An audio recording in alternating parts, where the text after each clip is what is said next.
J'espère que tout se passe bien de votre côté, sincèrement. Il me semble que ce qui s'est produit le 14 décembre 2025 à Paris va continuer à faire couler beaucoup d'encre. Pendant longtemps encore, on scrutera les implications, les ramifications profondes, les répercussions multiples et tout le jeu d'influence qui en découle.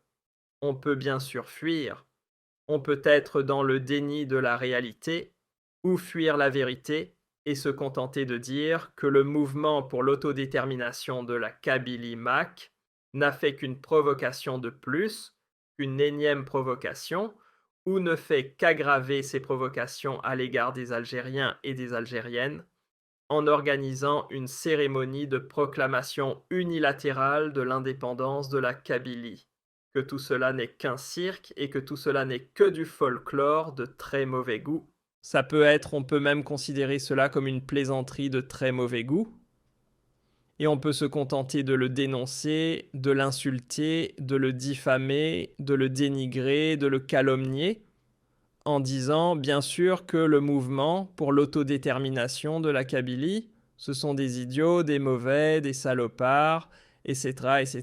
Ça, c'est une attitude que l'on pourrait adopter, mais elle ne va rien résoudre.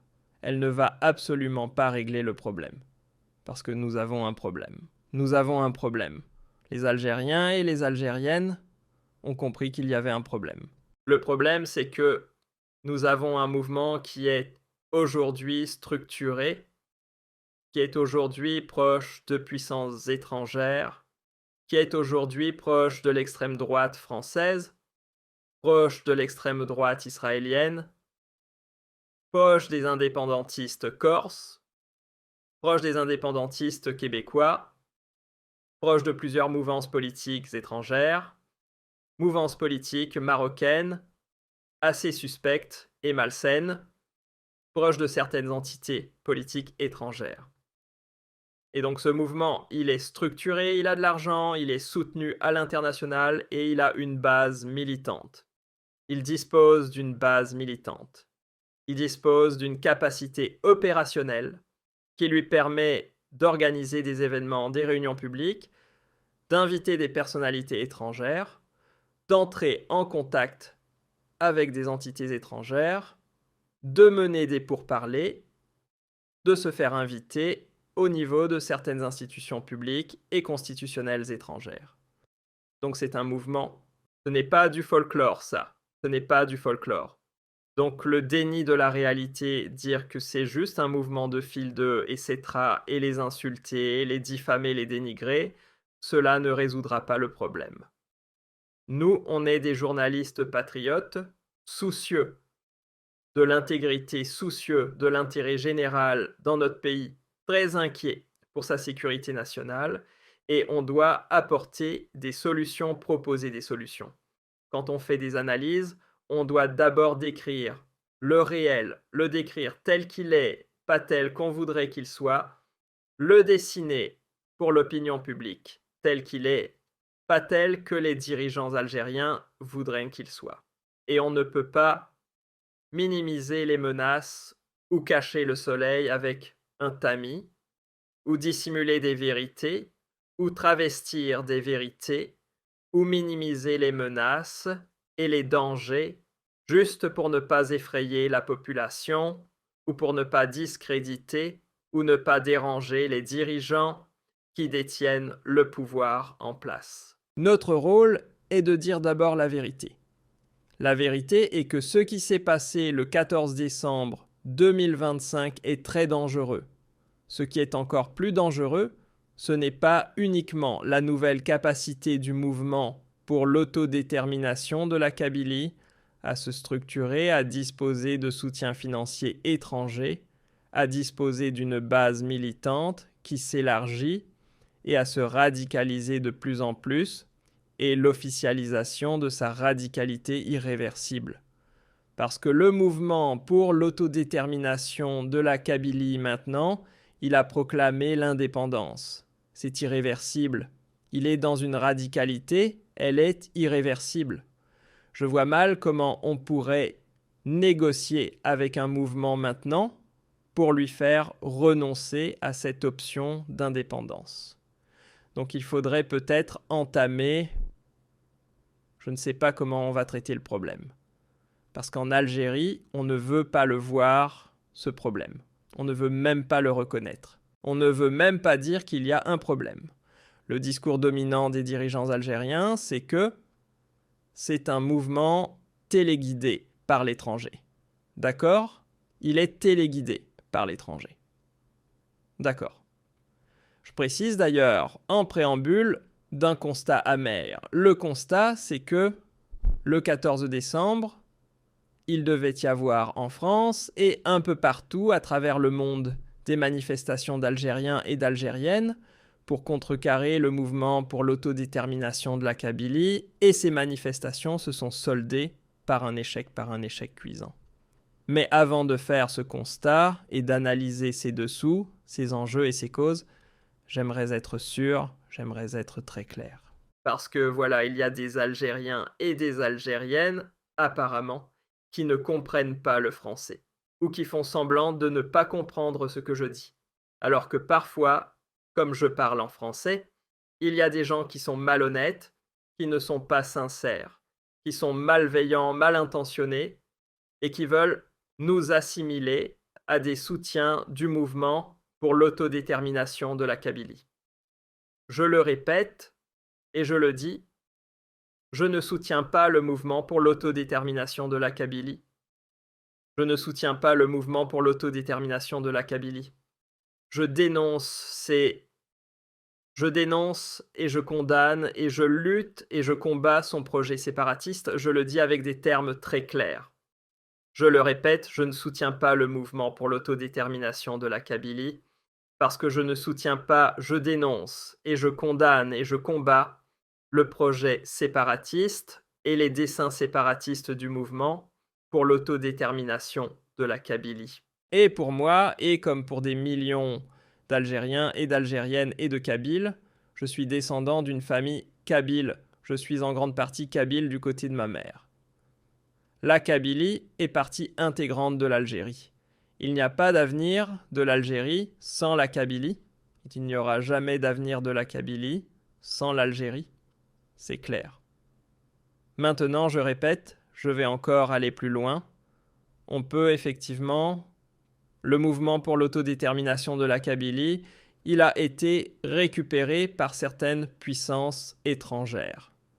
Le mouvement pour l'autodétermination de la Kabylie a des alliances déclarées. Enfin, le mouvement pour l'autodétermination de la Kabylie ne s'en cache pas. Ils sont partis en Israël. Ils ont invité l'extrême droite israélienne. Il y a des médias israéliens qui encouragent, qui soutiennent le mouvement pour l'autodétermination de la Kabylie. Il y a des élus israéliens. Il y a des politiques israéliens. Il y a des anciens hauts responsables des services secrets israéliens qui soutiennent le mouvement pour l'autodétermination de la Kabylie, qui le finance, qui lui donne des idées, qui l'alimente en idées, qui peut-être même l'aident à décrocher des financements. Ça, je n'en suis pas sûr, mais c'est fort probable. En tout cas, là, il y a une alliance déclarée entre le mouvement pour l'autodétermination de la Kabylie et une partie de l'État profond israélien, c'est-à-dire les anciens des services, l'extrême droite et la droite dure et nationaliste israélienne. C'est déclaré, c'est affiché. Et l'ensemble des dirigeants du mouvement pour l'autodétermination de la Kabylie l'assument.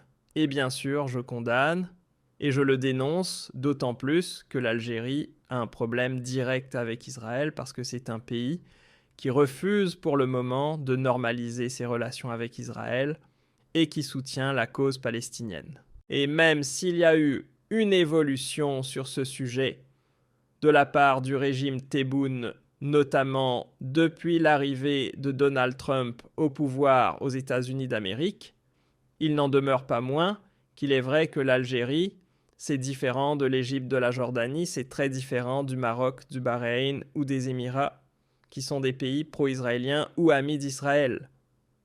L'Algérie n'est pas l'ami d'Israël. Donc il y a des lobbies israéliens qui utilisent le mouvement pour l'autodétermination de la Kabylie pour torpiller l'Algérie, pour régler leurs comptes avec l'Algérie et pour justement exécuter une feuille de route qui va affaiblir l'Algérie pour ne pas dire la détruire et la saboter.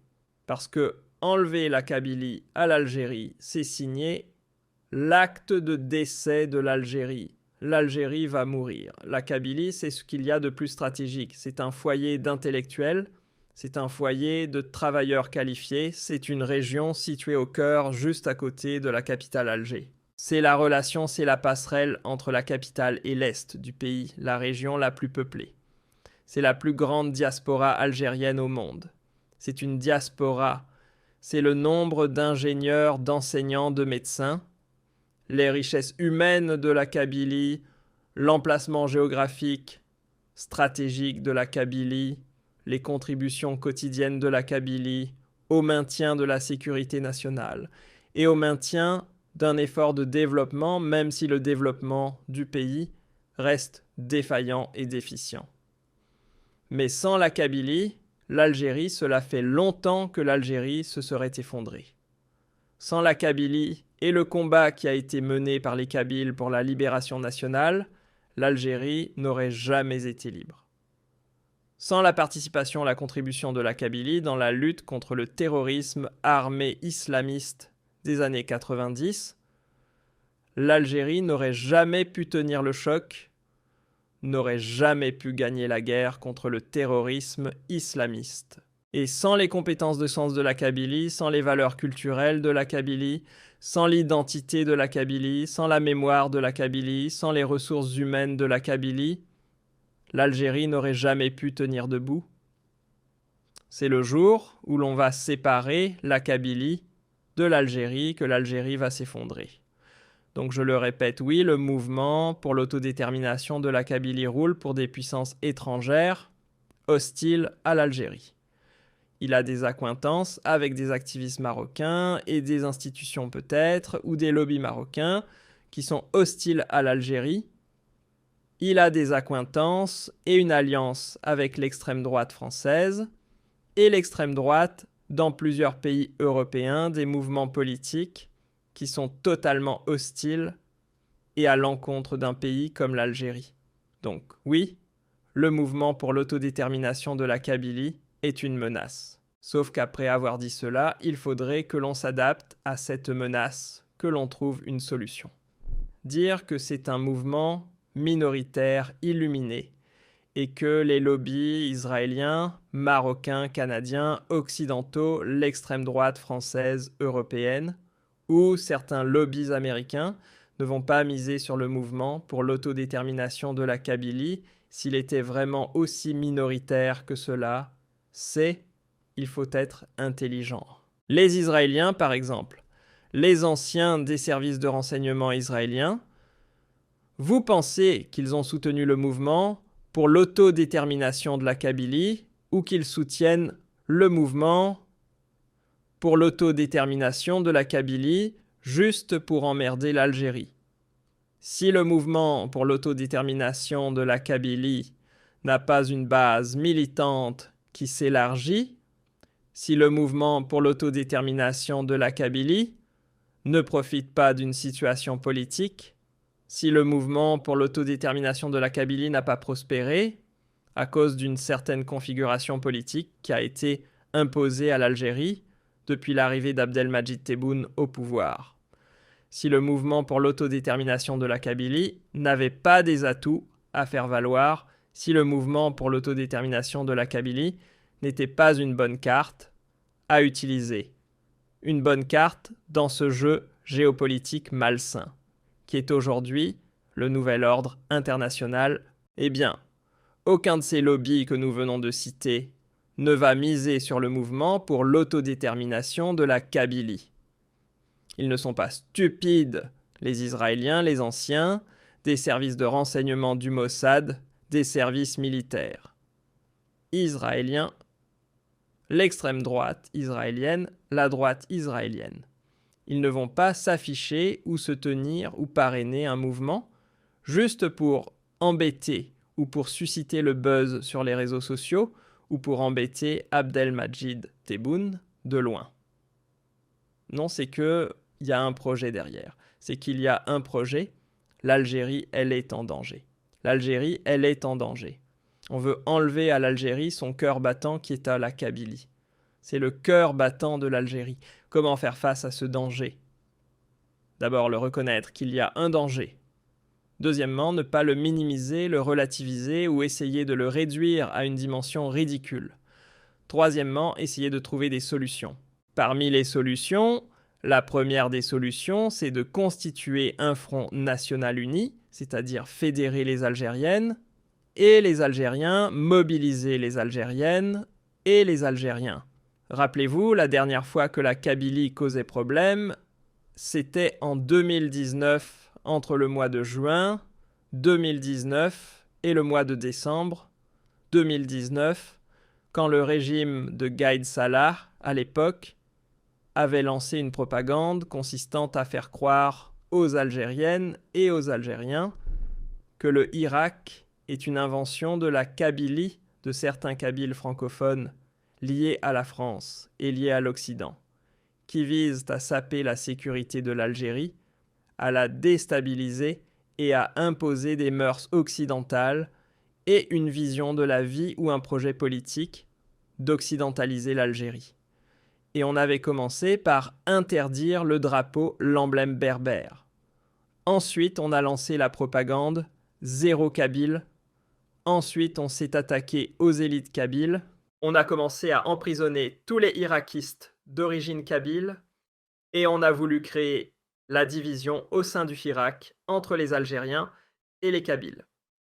Ça n'a pas marché puisque, rappelez-vous, durant plusieurs vendredis, à Mila Djelfa, à Tamanrasset, à Tlemcen, à Blida, à Oran, à Alger, à Annaba, à Constantine, tous les manifestants, le peuple du Irak, les Algériens et les Algériennes qui étaient convaincus par le Irak et acquis à la cause du Irak, ont brandi l'emblème berbère, ont entonné des slogans favorables à la Kabylie et favorables à la fraternité entre les Kabyles et tous les Algériens, en considérant la Kabylie comme un bien précieux que l'Algérie doit protéger. Ça n'a pas marché. Grâce à quoi ça n'a pas marché ? Grâce à la mobilisation populaire, à la mobilisation nationale. Ce 14 décembre, la meilleure réponse contre le mouvement pour l'autodétermination de la Kabylie aurait été quoi ? Aurait été une mobilisation populaire et nationale de la part des Algériennes et des Algériens qui auraient envoyé un message fort à la communauté internationale. Parce que le but du mouvement pour l'autodétermination de la Kabylie, c'était quoi ? Le mouvement pour l'autodétermination de la Kabylie a organisé cette cérémonie en plein cœur de la capitale française, réunissant plusieurs délégués de mouvements indépendantistes ou extrémistes, étrangers, ou plusieurs personnalités étrangères, peu importe leur tendance idéologique, etc., pour dire à la communauté internationale « J'existe, c'est moi la véritable représentante de la Kabylie, c'est moi la voix de la Kabylie qui est opprimée, la Kabylie qui est meurtrie, où il y a beaucoup de détenus politiques où personne ne peut parler. » C'est pour cela que nous, on est exilés et qu'on déclare l'indépendance parce qu'on est opprimé par un régime colonial et dictatorial. La réponse aurait été quoi ? La réponse la plus belle, la réponse la plus pertinente.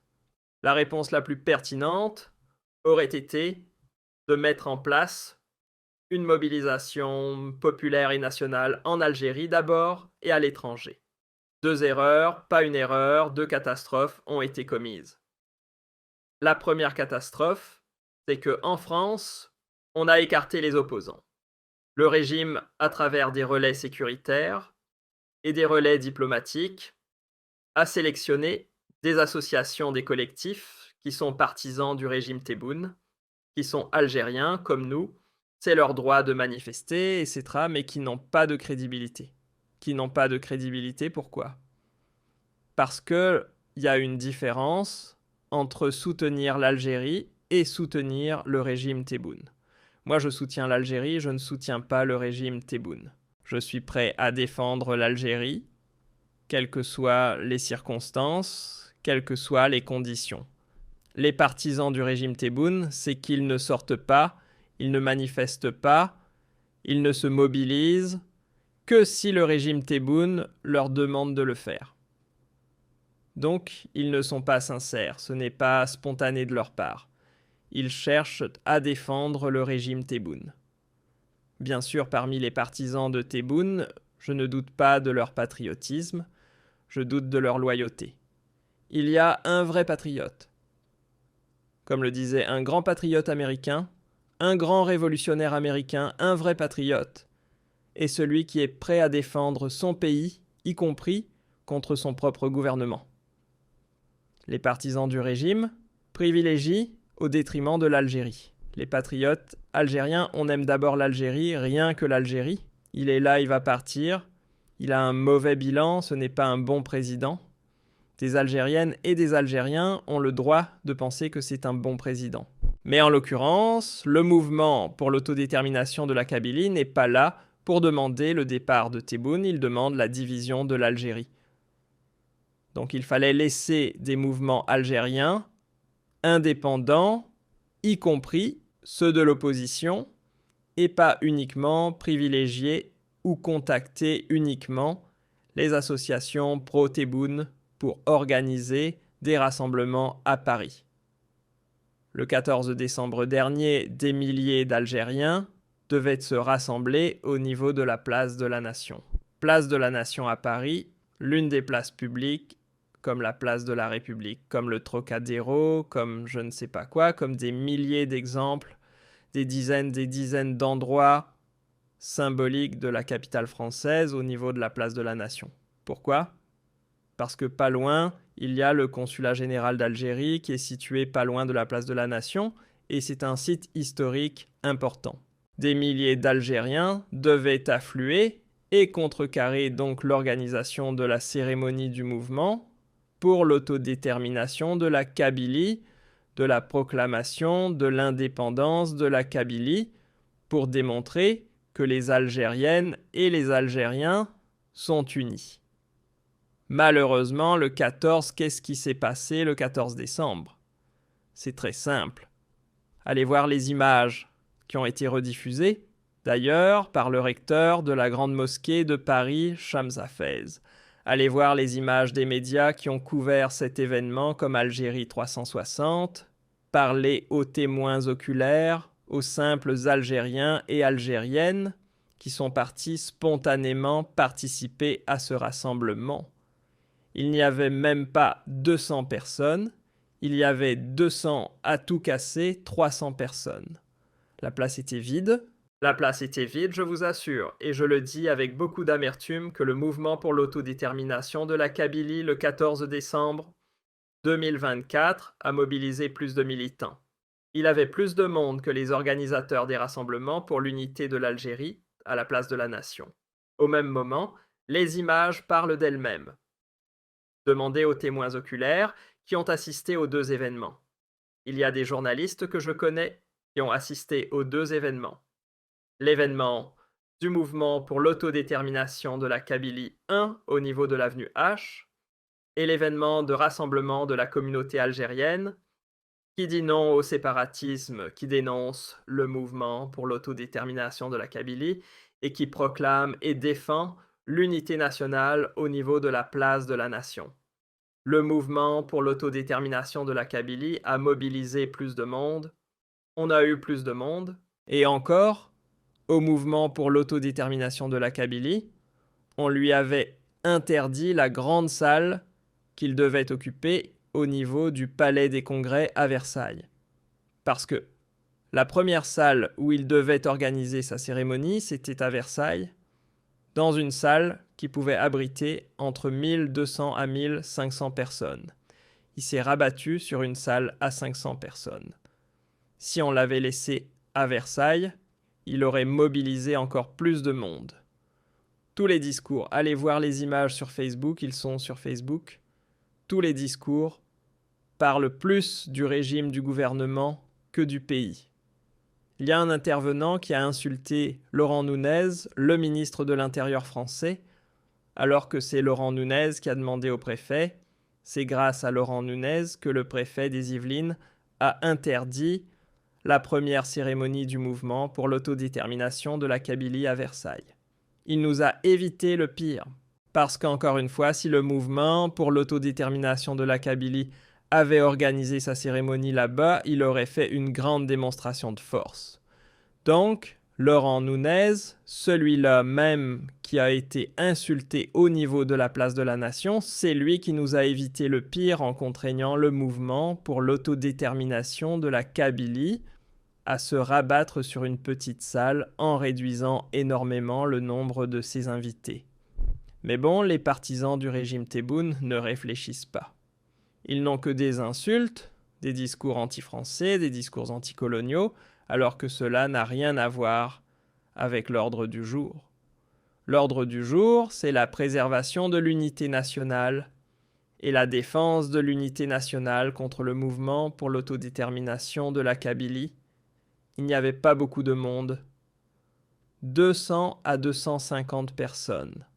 Des personnes âgées, quelques jeunes, quelques Kabyles, et tous ont un discours pro-Tebboune, pro-régime Tebboune.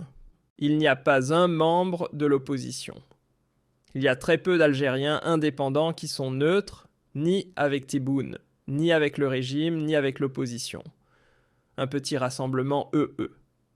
À Marseille, aucune image. À Lyon-Galax, ce sont des gens de Lyon qui sont montés à Paris. Si les 200 Algériens de Lyon n'étaient pas montés à Paris, on aurait eu une cinquantaine de personnes. Personne n'est sorti. Personne n'est sorti pour contrecarrer le mouvement pour l'autodétermination de la Kabylie, ou là pour dire non au mouvement pour l'autodétermination de la Kabylie, ou là pour dire oui à l'unité nationale. Pourquoi ?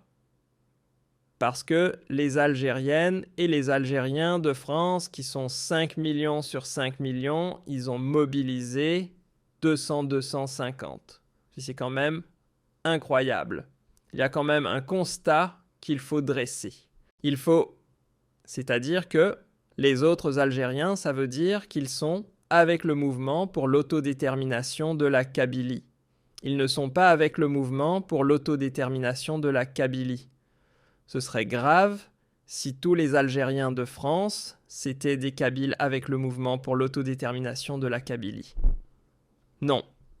La majorité des Algériens ne sont pas sortis le 14 décembre, n'ont pas rejoint la place de la Nation parce qu'ils ne voulaient pas être récupérés par le régime Tebboune, parce qu'ils ne voulaient pas être récupérés par des associations et des collectifs qui font de la flatterie, qui font de l'excès, et qui défendent le régime Tebboune et qui ne défendent pas l'Algérie.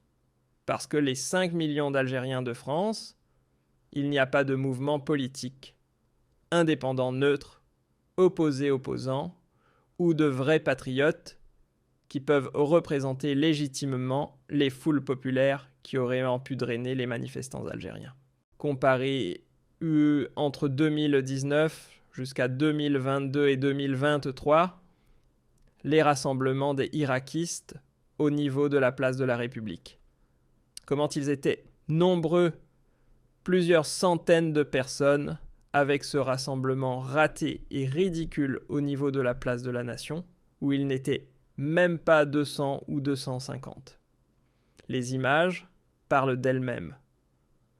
Le Haut Conseil de la Réconciliation mobilisait des centaines, voire des milliers de personnes. Les marches pour le Irak apparaissaient notamment au niveau de la place de la République. Même s'il y avait quelques petites tensions, quelques divergences, cela se déroulait très bien. Les Algériens étaient unis, il y avait l'emblème berbère, il y avait le drapeau national. Tout se passait bien et les relais du régime Tebboune n'ont mobilisé personne parce que le régime Tebboune a créé le vide politique autour de lui. Il a tellement emprisonné les opposants, il les a tellement diabolisés, il a tellement persécuté autour de lui, il a tellement réprimé ses adversaires, ses détracteurs, qu'aujourd'hui, Quand le pays est menacé, personne n'a envie de le soutenir. Personne n'a envie de s'afficher avec lui. Quelque part, le message des Algériennes et des Algériens, c'est un message direct au régime Tebboune, c'est vous qui avez créé le problème. C'est vous qui avez permis au mouvement pour l'autodétermination de la Kabylie de prospérer en bousillant le Irak, en enterrant tous les partis politiques, en persécutant, en emprisonnant tous les opposants politiques. Vous avez créé le problème. Débrouillez-vous maintenant. Comment allez-vous le gérer ? Le peuple n'est pas solidaire. Le peuple n'a pas été solidaire. Imaginez demain, un mouvement séparatiste proclame l'indépendance du Rif au Maroc. Regardez comment la communauté marocaine va se mobiliser. Il y aurait des millions de Marocains dans les rues. Imaginez que demain, un mouvement séparatiste demande l'indépendance de Djerba. Vous allez avoir des millions de Tunisiens dans les rues. La même chose avec les Égyptiens, la même chose avec les Mauritaniens, avec n'importe quel pays africain. Pourquoi ? Parce que dans ces pays-là, il y a encore des sociétés civiles, il y a encore des partis d'opposition qui sont tolérés, il y a encore des leaders politiques. Il a déshabillé l'Algérie. Depuis la prison, quand il est sorti, on ne parle pas des journalistes. Celui qui est sur place qui parle, il va en prison. Le rôle du facteur a des limites rouges. Comment elles s'appellent ? Eh bien, je cite, la liste est longue. Donc la liste est lente à se constituer. Les personnalités politiques qui auraient pu défendre l'Algérie des patriotes sincères, engagés, conscients des enjeux les plus dangereux de la géopolitique mondiale, et conscients des menaces qui pèsent sur le pays. Abdi les généraux ne sont même pas là. Chaque année, un général tombe, un général part en prison. Ouabdi, c'est ce qui reste en Algérie des petits phénomènes. Ben Abdrahman parle quand il parle de la Palestine, etc. Et quelques animateurs sur les réseaux sociaux sont pour le régime algérien. S'ils sont opposants, ils doivent parler des sujets internationaux. Ils ne peuvent pas parler des sujets nationaux. Le pays est vide. Ils ont vidé l'Algérie. Ils ont dégoûté le peuple algérien. Ce que le Irak a construit, la conscience civique avec le patriotisme, les valeurs d'attachement à l'unité nationale, a été détruit. Parce que le Irak a échoué à renverser le régime civil, mais il a réussi à unifier l'Algérie. C'était la première fois, et c'est rare dans beaucoup de pays arabes, musulmans et africains, où il y a 13 millions ou des millions de personnes qui sortent tous le même jour, au même moment, pour demander la même chose, le changement démocratique. Le mode d'emploi est différent, mais les slogans, les chansons sont les mêmes. La conscience, le civisme, l'esprit de responsabilité qui existait à l'époque du Irak ont disparu. Le régime Tebboune les a tués. Pourquoi ? Parce qu'il a transformé le pays en une prison à ciel ouvert. Et personne ne manifeste dans une prison. Dans une prison, on dort dans une cellule, on croupit dans une cellule, mais on ne manifeste pas. D'ailleurs, en Algérie, il n'y a pas eu de manifestation. Si le régime avait été intelligent, il aurait fallu organiser le Maroc, déclarer l'indépendance en France, en Kabylie. Des millions de personnes seraient sorties. Nous sommes Kabyles, nous sommes Algériens, nous sommes pour l'unité nationale, nous sommes pour l'Algérie. Mais aucun mouvement de foule n'est toléré en Algérie. Aucun rassemblement n'est toléré. Pourquoi ? Parce que le régime n'est pas populaire. Il est discrédité. Il n'est pas légitime, il n'est pas aimé ni voulu par le peuple. Donc personne n'a le droit de sortir en Algérie. Et en France, on a utilisé des collectifs ultra minoritaires, des associations qui comptent 5 ou 6 adhérents, qui sont soutenus par les consulats ou par l'ambassade d'Algérie. Ce sont des associations satellitaires.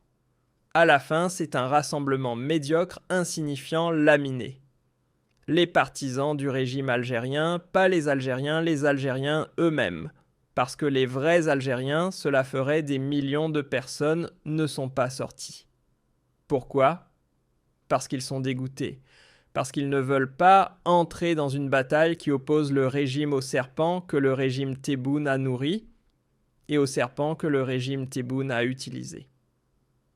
La vérité, tant qu'on ne saisit pas, tant qu'on n'établit pas ce constat qui est honnête, rigoureux et sérieux, on ne pourra pas traiter le problème du MAC. Tant qu'on n'a pas un pays qui se libère de sa dictature avec de nouvelles formations politiques, tant qu'on ne réhabilite pas la vie politique, tant qu'on ne réhabilite pas les acquis que nous avons gagnés lors du Irak, le civisme, l'esprit, la solidarité nationale, l'esprit de responsabilité, l'initiative politique, le débat démocratique, la liberté d'expression, tant que tout cela n'est pas rétabli, on ne pourra pas gérer le problème du MAC. Le MAC va continuer de prospérer. Il va prospérer de plus en plus parce qu'il a un boulevard royal devant lui. C'est la vérité que je voulais dire. Et on ne peut pas la cacher, on ne peut pas l'occulter.